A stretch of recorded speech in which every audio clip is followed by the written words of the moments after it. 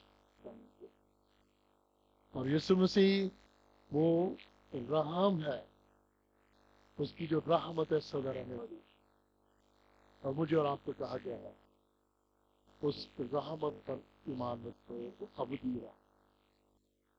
اور عزیزو، آج یہ بات بھی ذہن میں رکھیے گا، ہم سبوں پر جو غیر اقوام ہے رحم ہے، یہ ہماری اپنی کارکردگی نہیں ہے، ہم اس کے رحم اور فضل سے یہاں بیٹھے ہیں، اس کے رحم اور فضل کے وسیلہ سے ہی ہمارے گھرانوں کو ڈھیروں برکات ملی، اس رحم اور فضل کے وسیلہ ہی ہم اس خوبصورت اسلامی دیش میں زندہ اور قائم ہے اور بشارت دیتے ہیں۔